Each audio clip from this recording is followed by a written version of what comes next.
Good morning. It's 2 weeks before Rosh Hashanah. It's Friday, September 4th.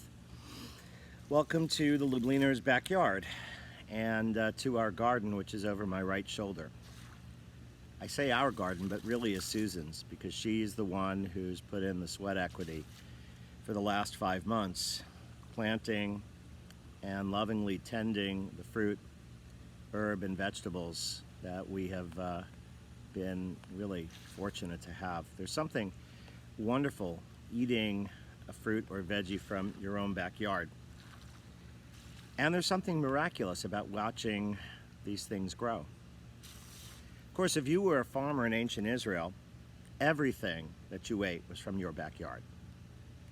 So to make sure that our ancestors didn't grow complacent, the Torah speaks of the mitzvah of bikurim in this week's Torah portion, actually, Parshat Ki Tavo. This is how it would work. The farmer would bring the first of the 7 crops associated with the land of Israel: the wheat, barley, grapes, figs, pomegranates, olives, and dates.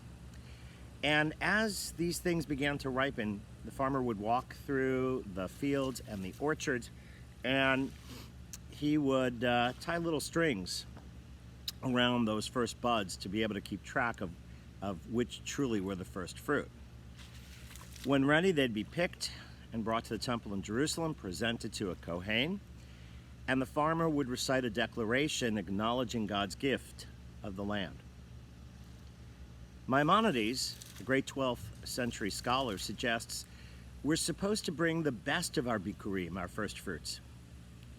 But that made me stop and think, because the first fruit we harvest isn't always the best of the crop. You never really know what the best fruit is until you've harvested the entire crop.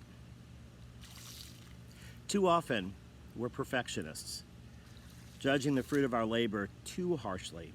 I'm guilty of that at times. In our search for the perfect love, the perfect job, the perfect life, we lose sight of the fact that perfection is an illusion. It's a trap.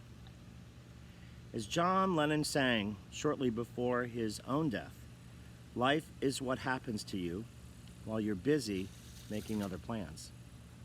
To wait until the harvest is complete before picking out the best fruit is potentially to waste a lifetime.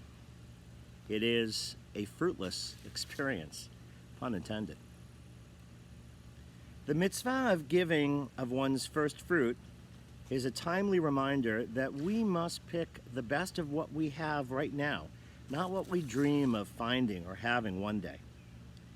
Whether it's looking to create the most meaningful high holiday experience we possibly can in the middle of a pandemic, or finding the blessings of our lives amid the challenges, fears, and anxieties we face, this is the time to gather the fruits of today and to see the good of the gifts that are ours right now. This etrog from our garden may not be the prettiest one I've seen, but it is a gift to me from God. And my gift to God in return is to inhale its fragrance and to be glad that I have the ability to do so right now. Shana Tova, Shabbat Shalom.